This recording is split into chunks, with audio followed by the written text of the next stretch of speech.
the reason I like doing it is that you really are part of that whole ecosystem and backbone. And then on the other side, it gives you access to create wealth. It's not just the big banker, the corporate finance. Literally anyone can be involved in equity ownership. And I think that accessibility is really a great thing to have. And it really should be part of an education agenda from an early age, in my view, and it should be demystified. So that's one of the reasons that we're keen to do this podcast, because we want to show that actually it is simple to get into investing. It is interesting, and actually there shouldn't be any barriers to anybody getting into finance. Absolutely brilliant. Couldn't put it any better myself. She's explained it well, hasn't she? Hello and welcome to a new podcast show, Investing for the Long Term, with Judith MacKenzie and Rosemary Banyard.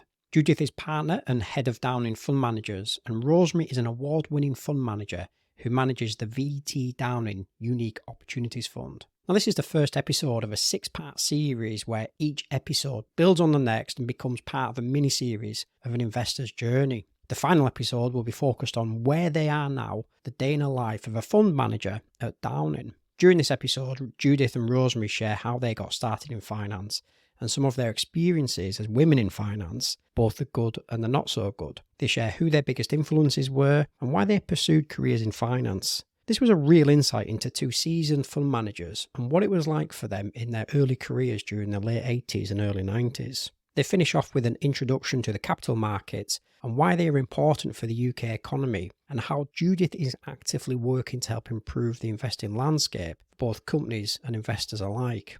As I said, each episode builds on the next, with episode 2 discussing different investing styles to suit different personalities. Small cap versus large cap, investing in the UK versus global markets, and much, much more. If you do like this episode and would like to hear more from Judith and Rosemary, please let us know by leaving a comment, subscribing, or sharing with your network. Judith and Rosemary have said they would happily do more than 6 episodes, but would first like to see what the audience thinks. So please, if you enjoyed listening to this, please let us know and we can keep more great content coming your way. Now, just before we get started, please remember that all opinions and information are for educational purposes and do not constitute investment advice. Investing carries a high level of risk and is not right for everyone. Always do your own research and seek financial advice from a regulated financial advisor in your country before making any financial decisions. With that being said, let's get started. Rosemary, Judith, really excited about this one. We're going to start off with your careers in finance, your journey, your story, how it all began. So who's going to share their story first? Yes, okay. I am the elder of the two. How did I get into the city? I come from, I guess, what you would call a middle-class family. My dad was a telecoms engineer. My mum actually was a speech therapist. The significance of my mum is that she went back to work when my younger brother went to primary school, and that was very unusual in those days. I think it's a big influence on me. I guess they had no real involvement in the investment world. My dad had a mortgage, and it was only my dad who had the mortgage in those days, and my mum had some premium bonds, and that was it. I went to university, the first of my family to do so, and I studied classic Latin and Greek. So by now you're thinking, what on earth took this woman into financial services? I got as far as graduation day without finding a job, and I really had no idea what I wanted to do. I knew that I didn't want to go back and teach. I'd spent my whole life up to then in education, and I knew that I wasn't cut out to be an academic. And I had applied blindly for various jobs that were being offered to undergrads without really any idea of what I wanted and what they were. So on graduation day, another girl in my college, this is at Cambridge, asked me what I was doing next. And I said, I don't know. And she said, well, I've got a job in the city, and I'm going to go and do company research as an analyst. I said, oh, that sounds interesting. And she talked about it a bit. And she said, you should look into it. And it was that chance conversation that led to everything that followed. This is pre the internet. You couldn't just go and Google anything. I went to the careers service, got out some folders, looked up stockbroking and research and started reading about it and thought it sounded quite interesting. because it would be looking at a particular industry sector and getting to become a bit of an expert on that sector and the companies that were in it. And I could just about understand enough about it to think that it could be interesting. I then looked up who had advertised most recently, and it was sort of July by then. And I found 4 firms, and they meant nothing to me. But I wrote a letter to each of them because they'd been advertising for graduates the most recently. And 3 of them replied very politely and said that, sorry, they'd filled their posts. And one firm called James actually wrote and said, we have got something else in mind. Please come in. And so I went in for a chat, really. I wouldn't describe it as a high-pressure interview. I got offered a job, and this job actually initially was not company research. It was working in a poor relation of the private client department, dealing with wealthy individuals. The poor relation was that this department dealt with wealthy individuals who came through their branch bank. And so in those days, every town in the country had a branch bank and the manager knew everybody. And if you had a portfolio of shares, you got referred up to a pre-arranged broker in London and they gave you advice on what to do. And so that was where I started. I think the lesson there was that you just have to get your foot in the door, really. So that's me. Absolutely fascinating to think that it was almost accidental, like a chance conversation suddenly opened the door and there you are walking into the finance world. Brilliant. Judith, how did you get started into finance then? Oh gosh, this is an interesting one. So I don't think I would have liked to have met myself when I was 10 and 11 or 12. I was pretty focused. I wanted to be a journalist, and actually I wanted to be a war correspondent, and actually I probably wanted to be Kate Adie. I was lucky enough that my parents come from the Highlands, and they owned one of the larger kind of specialist news agents in the Highlands. My dad was great. So every week he would say, okay, what do you want to read? So at a very early age, I had access to pretty much any book or periodical specialist publication that you actually would ever want. I suppose it was a bit like having a very slow internet connection before the days of the internet, and because I had any written word at my fingertips, and I really used that. And I only realise now how much of a privilege that was. As a 12-year-old, I chose something called the UK Press Gazette, which is basically the publication for journalists. My journalism career peaked when I was probably about 15, when I got a random slot at a local radio station doing what they called the sheep report, and that is what it means, what it says. That's matching newborn lambs with ewes and their mothers. And I realised at that point, after reading the Press Gazette for about 2 or 3 years and having my peak in journalism, that number one, it wasn't actually glamorous, and more unfortunately, it didn't pay. When I was leafing through the Press Gazette every week, I was seeing that the top journalists weren't exactly going to pay the bills that I wanted to rack up. So I went to my father and said, what do you recommend that I read now? And he handed me the FT and the Economist, and that was it, really. I realised, and it wasn't purely mercenary, I realised actually that finance could have the kind of speed and urgency of journalism and some of the complexity of politics and I suppose the gossip of politics, as well actually as real human factors when it came to investing in real businesses. And also it paid slightly better than journalism.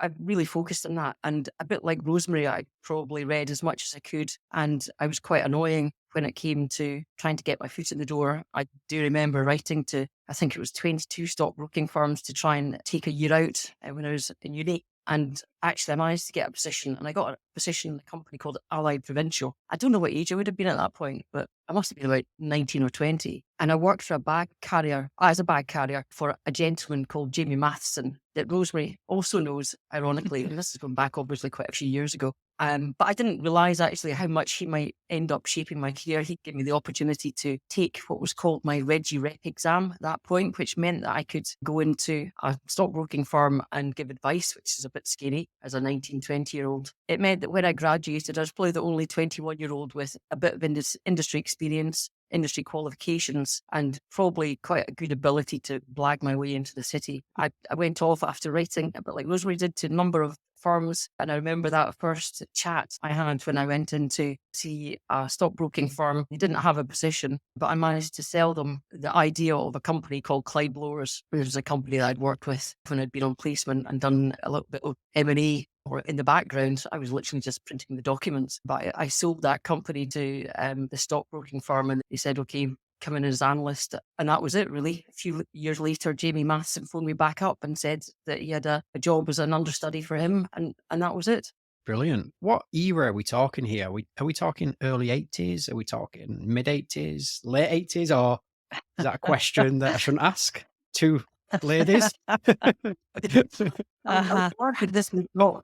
is not on camera. You do Yeah, well, that's why I'm asking for the audience.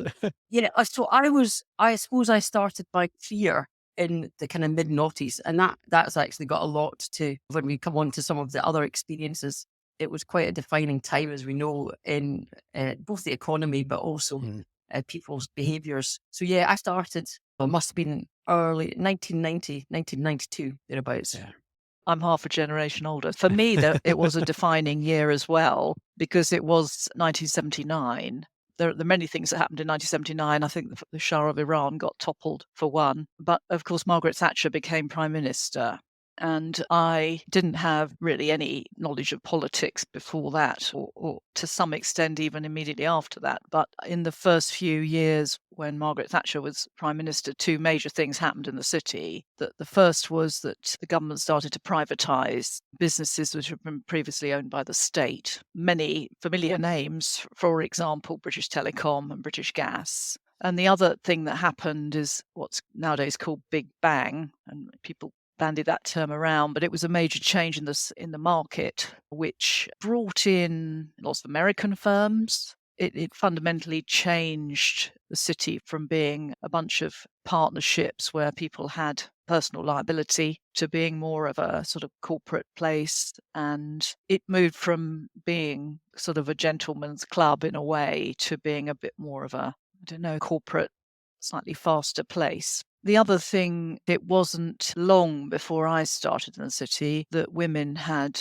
been able to be members of the London Stock Exchange. That happened in 1973. And it was a majority vote. It wasn't unanimous. And the significance of being a member of the stock exchange in those days was that you could become a partner in a stockbroking firm. And that was the way that you got to the top of your profession and the way you made serious money. So women couldn't aspire to that until 1973. This is not long before I started there. Senior women were very rare at that stage. Yeah. Were there any women that, when you started your career, that you could even relate to or look up to? Look up to, yes. I'm not sure about relate to. At James Capel, I think there were 40 or 50 partners, that kind of order of magnitude. And there were two women. One was the head of private clients and the other was the head of the Japanese desk and was a Japanese lady. And my impression of them when I came in as a graduate was that they were both formidable and terrifying and utterly unapproachable.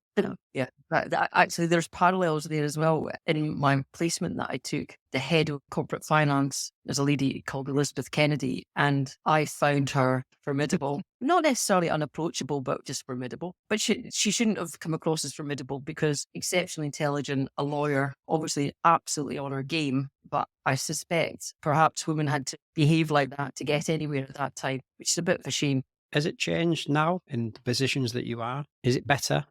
Maybe we're the formidable ones now. I don't know. Are you the ones now that people look up to and go, are you terrifying?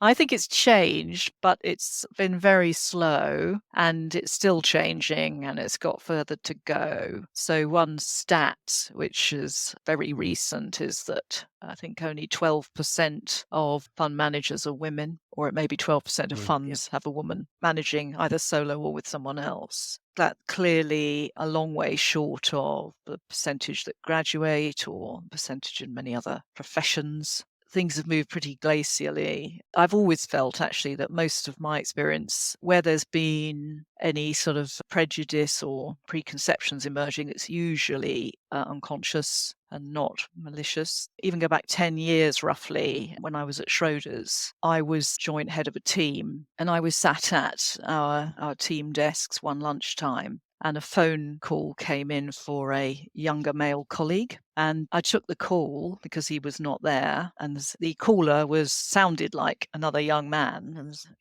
said, was this person there? And I said, no, sorry, can I take a message? To which he said, are you his secretary? And to which I replied, no, I'm his boss. Silence at the other end of the phone. But so that's what I mean. It wasn't malicious. It was just completely unconscious. And that was only 10 years ago. So it's slow to change. I had similar experience actually, even just about 7 years ago in the office. A company was coming in and I decided to go into the room early to make myself a coffee. I was making the coffee and the company came into the room. And I think it was the first time I'd met this company. My back was to them and the chief exec just shouted over, "Could I have a cup of tea, please?" And I said, "Yes, I'm certain." I the tea for them. And then they were talking about the fund manager, i.e. me, that they were about to meet. And I just got my pen in his hand and sat down. "Kate, into when can we start the meeting?" They just about died. The floor could have swallowed them up. They would have gone that way. Yeah. So it shows you that it's still there, but I suspect actually people are better talking about it now. And actually being the only female in the room did make me more memorable. Going on site visits, you don't get to go in cars with the CEO, whereas the other fund managers were in a minivan with themselves. I totally agree with that, Yeah. Judith. The number of times that I got sat at a dinner next to the chief executive because I was the only woman there, it was Yeah. brilliant. And everybody remembers you, which obviously could be good or bad. but Yeah. I think it's also important for it's us to say that this is a great career for any woman who wants to have a family. And so people shouldn't be put off by some of these comments. And it's not exactly 9 to 5, but it is not some of the sort of trading jobs where you have to be in at 7 a.m. It's particularly the way that we manage money, which is long term. There's a certain style attached to that, which doesn't require you to sort of be on the end of a phone and dealing like a dervish every 5 minutes. It's not like that. And it can sit very well with those who would like a family. Going back to your point, Rosemary, on the number of fund managers, female fund managers, 12% in the industry. When you look at the stats, the number of number of women coming into the industry is actually better than it's ever been. But we're losing them in their late 20s, early 30s. That's the job that the industry has to do to try and make sure that there's better flexibility and actually convincing young women that they can stay in their career through having children and come back to it as well, and that flexibility is there, I think. And that's all to do with education, perception as well. And I see that as part of our responsibility to make sure that kids in schools and universities get to understand that it's very flexible. It's an industry that does lend itself to being able to have children and work and a good job. So when you were in your late 20s, early 30s, at what stage were you at in your careers? Where were you working at? What were you doing? At that sort of stage, I was still in stockbroking and I was a, by then, recognised analyst. And just before I started a family, another lady in the department had done so and had negotiated to work part-time. And so I went and asked for the same. And so I was working a 3-day week for a while, admittedly in a sector that was shrinking. And I had a specialist salesman supporting me. And it was understood that I was slightly on call for emergencies on a Monday and Friday. And then I went into the office Tuesday, Wednesday, Thursday. So I was probably a bit of a pioneer with others at that stage in getting some flexible working arrangements. And then after that, when I moved into fund management, so actually making the decisions about what companies to invest in for people rather than giving advice to people like me, what they might want to do. When I was actually making the decisions as a fund manager, it happened that my husband decided to start a business from home. And so we did a bit of a role switch. As well as a chance conversation on graduation day, I absolutely owe it to the support of my other half as well. I think it was probably a little bit different for me. I had moved into fund management at that I think by 24, and I was a named manager, assistant manager on funds at that point, and there was quite a lot of pressure. If I'm being honest, it probably made me put things in the back burner to a certain extent. I think it probably, or maybe I perceived that it would have been impossible to juggle at that point. And it's maybe far more aware of people, women that we employ, and what we can actually do to help them through that journey. So they don't just think, okay, I'm going to have to leave and that's the stop of my career. And I think at Downing, if you look at our senior women, our FD is female, our heads of desk on marketing, also a lady who's just been off, our head of HR again, just been off and had a child. And they've managed to bridge that challenge quite easily. But it's been a lot to do with the flexibility that I hope that Downing has allowed them, and with us being able to work around them as opposed to the other way around. So, who were your influences then? Because women in finance was a very rare sort of situation. So, who did you look up to? Now, for me, I suppose a bit a combination. My parents were like going to get this the wrong way around, but they were a bit like business partners as well as just partners. So they ran businesses together. My father might make some of the buying decisions, but it was my mother that had the purse strings in terms of the finances in the businesses that they ran, which I think was quite helpful. And then when I mentioned Elizabeth Kennedy, who headed up the corporate finance team, although she was quite formidable, you could see that somebody could get to the top of their game in their late 30s, early 40s. And that probably helped me to believe that you could do it as a female, which was quite important. And then I was coming across lots of other people in my own peer group, luckily, who were, I suppose, a bit of an inspiration because they had the drive and determination. So it came from peer group, but also the people that I was working with. For me, I've already mentioned that my mother went back to work when my younger brother went to primary school. And for her generation, that was very unusual. It was normally the case that once you had children, you just stopped work. That was it. But she'd had training in London to become a speech therapist, and she wanted to carry on doing that, albeit part-time. So I had that kind of role model in my family. So as soon as I got to the city, my first boss was a lovely man called John Roselli, who was a partner at James Capel, and he had an encyclopedic knowledge of the stock market. He was a chartered accountant. He was very knowledgeable and precise, but he was also very kind. And he took it upon himself to invite all 5 of the new graduate trainees to read the Financial Times every day and to note things they didn't understand. And then I think Thursday evening it was, just after work, he would stay behind of his own free will and explain all the things that we didn't understand, particularly encourage us to read the Lex column on the back of the Financial Times. And I started to build up quite a general knowledge of all sorts of things. I remember things like split capital investment trusts, for example, a big thing then, and learning what they were. I'm sure Judith is laughing about that. So he was, a big influence. And then I think later on, when I became an analyst and had a sector, there were a number of really excellent analysts at Capel's, men and women. And I happened to sit in a group with 3 other people who were all really very good fundamental analysts, very used to really taking apart accounts, etc. And in the late 80s and early 90s, there were a number of companies that were built up on lots of acquisitions and less than prudent accounting. And every one of the 4 people in this group uncovered some dangerous investments and called them out. And each one of us got quite a lot of pressure and flack from the company itself for criticizing them. And so there was an immense support group between the 4 of us, and all of us turned out to be correct on the companies that we were analysing and saying were dangerous to own. Yeah, it was a real time of M&A activity, wasn't it? And I remember and I won't name the company, but a journalist at the Scotsman asked me about the company, and I dared to say that I felt as though they were buying earnings as opposed to their organic growth that they purported to be reporting, and that I felt the tide would go out within the next sort of 6 months in the next reporting period. And they reported it word for word. When I went into the office the next morning, I thought my job was over. Again, I think it was Jamie Matheson. Whereas the company were baying for my blood, Jamie said, no, I think it looks true, actually. And I think we ended up losing the client. But in the end, we were right. Well, I don't know about you 2, but I think that was a perfect introduction. Your experiences, your journey, who your influences were, and I hope the audience has really gathered something from that. So if we now move the podcast on to the second half of what we discussed, which was trying to promote the idea and have a positive impact on when people think about finance and investing. The second part of the episode, which is about why would anyone want to become interested in investing or pursue a career in finance, as you both have.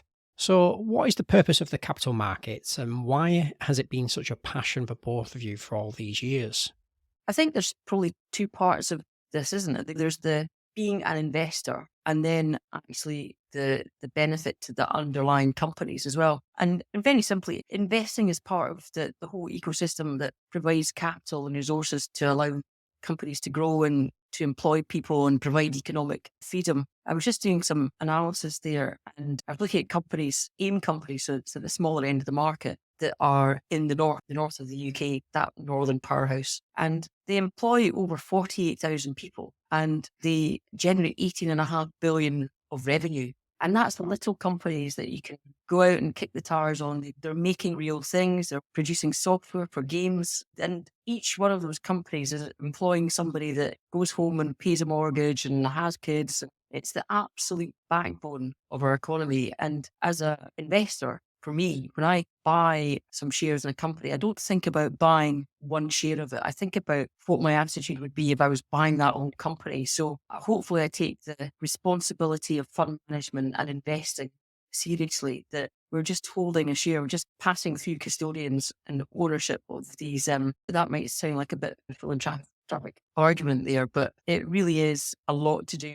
The reason I like doing it is that you really are part of that whole ecosystem and backbone. And then on the other side, it gives you access to create wealth. It's not just the big banker, the corporate finance. Literally anyone can be involved in equity ownership. And I think that accessibility is really a great thing to have. And it really should be part of an education agenda from an early age, in my view, and it should be demystified. So that's one of the reasons that we're keen to do this podcast, because we want to show that actually it is simple to get into investing. It is interesting, and actually there shouldn't be any barriers to anybody getting into finance.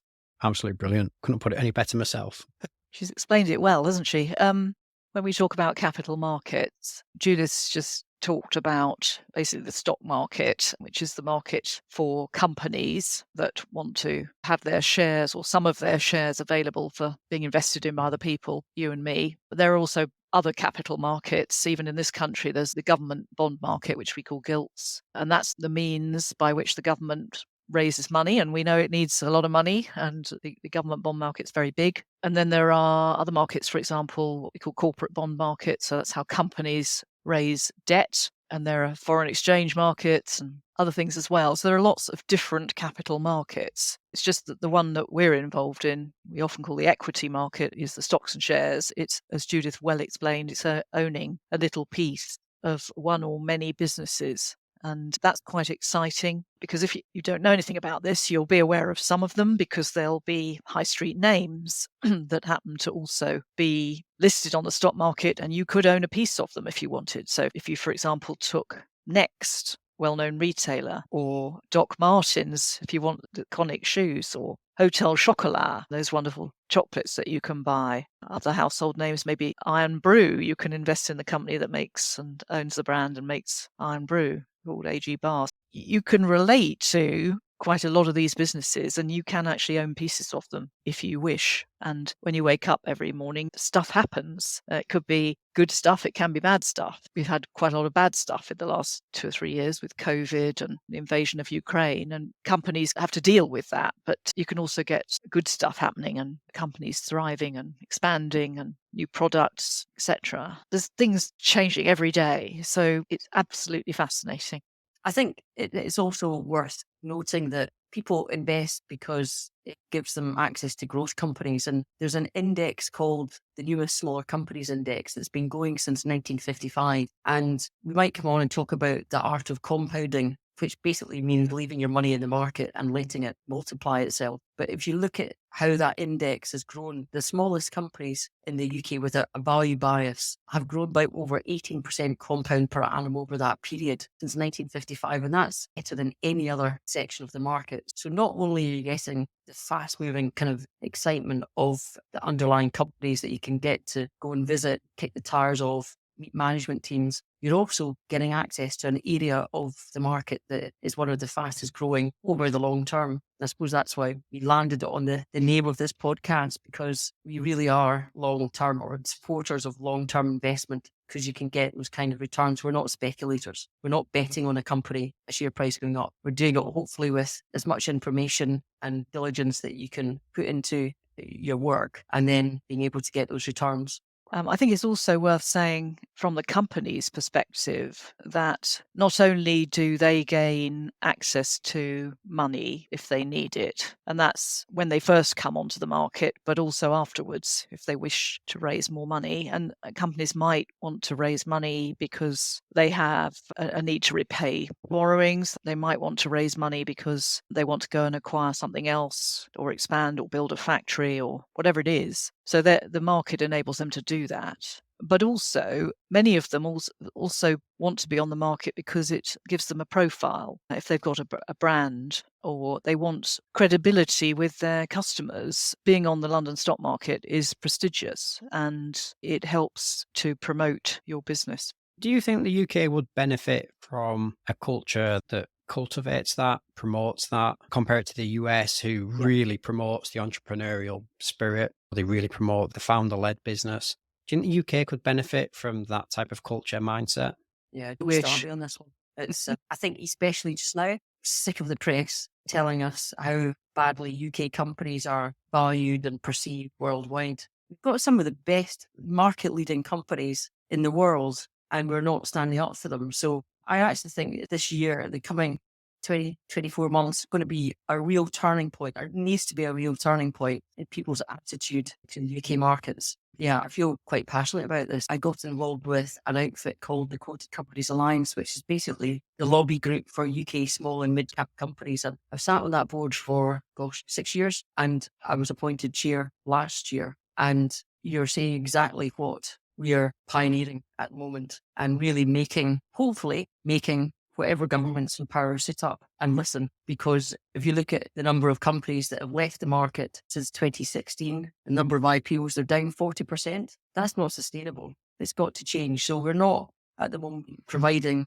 a good platform for those great little UK smaller companies to join the market. And I suppose what I would say is go on the QCA website, become a member, become affiliated in some way, because you'll see the work that we're doing to do exactly that. And those initiatives include improving the tax incentives. If you look at what AIM, IHT and stamp duty waiving for AIM did to the market, it was brilliant.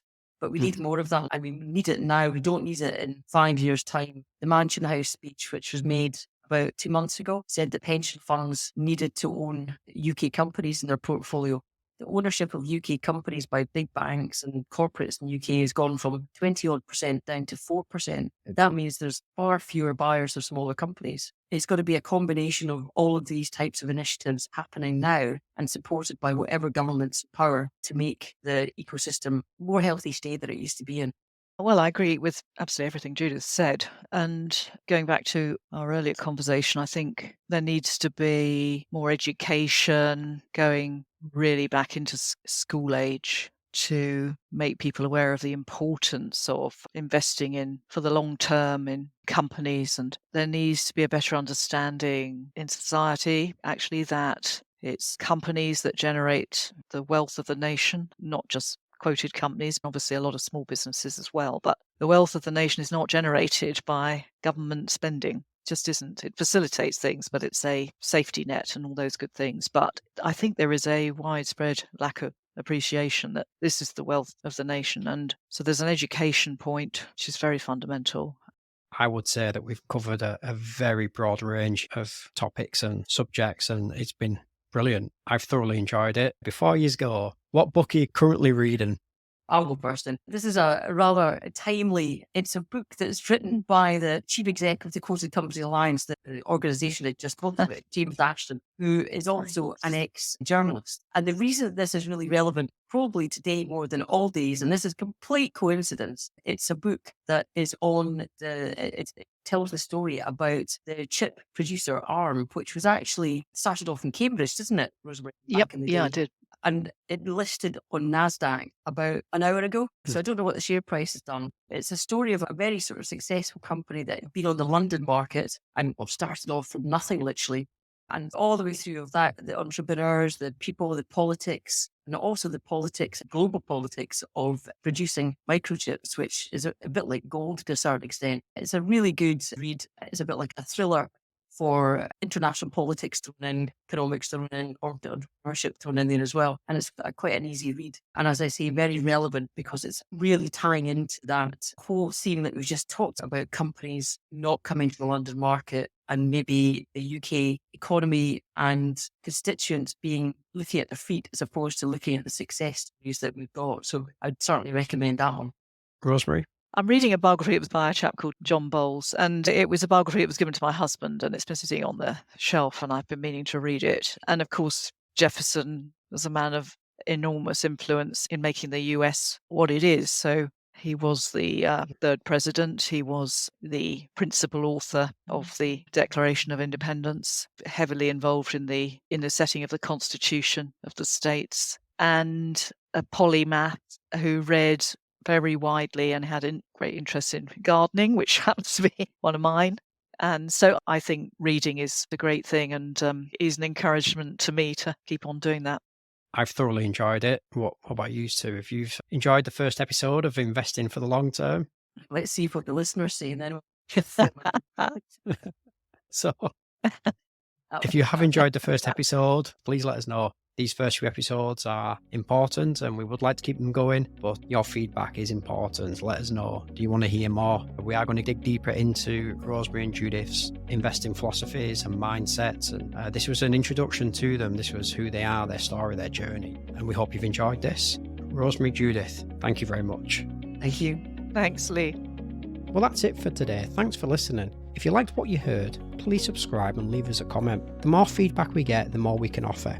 And please visit www.downingfundmanagers.co.uk to learn more about Rosemary, Judith and Downing.